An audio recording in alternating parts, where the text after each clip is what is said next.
नमस्कार, मी भगवान वानखेडे. आपण पाहताय पंढरपुरातील सर्वात पहिले YouTube news channel Pandharpur live. मी आता पंढरपूर तालुका पोलीस स्टेशनमध्ये आहे. पंढरपूर तालुका पोलिसांनी आज मोठी कारवाई केल्याची माहिती समोर आली. पंढरपूर तालुक्यातील रांजणे गावामध्ये देशी दारू पोलिसांनी जप्त केले.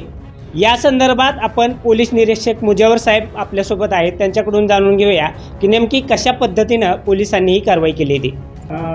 कशा पद्धतीने कारवाई झाली, माहिती कधी मिळाली होती तुम्हाला? माननीय DYSP साहेब श्री अर्जुन भोसले साहेब यांना दिनांक 23 डिसेंबर 2024 रोजी सायंकाळी गोपनीय बातमी मिळाली होती.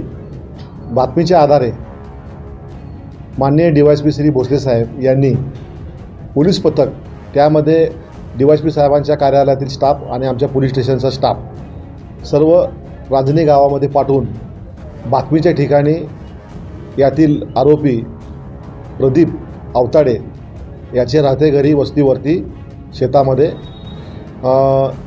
त्याने 31 डिसेंबरच्या अनुषंगाने अवैधरित्या एकूण 96 बॉक्स देशी दारूचे साठा करून ठेवला होता आणि सदरचा अवैध त्या दारूचा साठा जो आहे तो पोलिसांनी रेड करून ताब्यामध्ये घेतलेला आहे.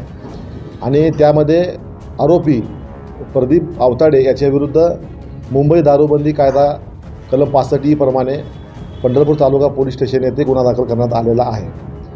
सदरची कारवाई माननीय पोलीस अधीक्षक साहेब श्री अतुल कुलकर्णी साहेब, माननीय अपर पोलीस अधीक्षक साहेब श्री प्रीतम यावलकर साहेब, माननीय DYSP श्री अर्जुन भोसले साहेब यांच्या मार्गदर्शनाखाली करण्यात आलेली आहे.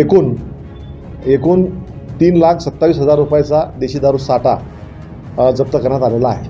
त्याच्यामध्ये काय बनावट वगैरे काय आहे? नाही, बनावट नाही. ही देशी दारू बनावटीची दारू आहे आणि ती बनावट वगैरे नाही. हा साठा त्यांनी कुठून आणला होता? याबाबत पोलीस तपास करत आहे. अशा कारवाया यापूर्वी झालेल्या होत्या? यापूर्वी देखील अशा कारवाया झालेल्या आहेत. अजून काही ठिकाणी आपली प्रयत्न चालू आहेत का अशा ठिकाणी कारवाई? 31 डिसेंबरच्या अनुषंगाने ज्या ठिकाणी अशा प्रकारची संभावना वाटते त्या ठिकाणी पोलीस स्ट्रॉंग अशी ॲक्शन घेऊन कारवाई करत आहे. सर, 31 डिसेंबरच्या दरम्यान बऱ्याचशा अवैध त्या पंढरपूर ग्रामीण असू द्या किंवा तालुका भागात असू द्या, ग्रामीण भागामध्ये धाब्यावर मोठ्या पद्धतीने दारू विक्री केली जाते. त्याच्यामधून अनेक गुन्हेगारी घटनाही घडतात. या संदर्भात पोलिसांनी 31 डिसेंबरच्या दृष्टीने काही उपाययोजना केल्या?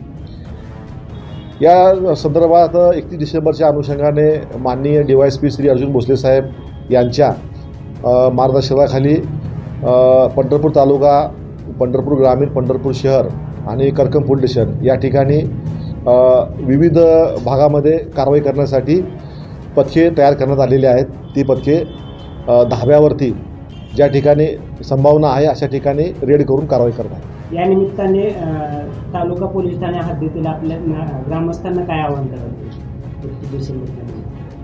31 डिसेंबरच्या अनुषंगाने सर्व तालुक्यातील ग्रामस्थांनी 31 डिसेंबर हे विदाऊट कुठलंही मादक पदार्थ किंवा दारूचं सेवन न करता उत्साहपूर्ण वातावरणामध्ये साजरा केला पाहिजे. त्यामध्ये कुठलेही दारू, अल्कोहोल, मादक पदार्थ याचं सेवन कायमस्वरूपी टाळण्यात यावं.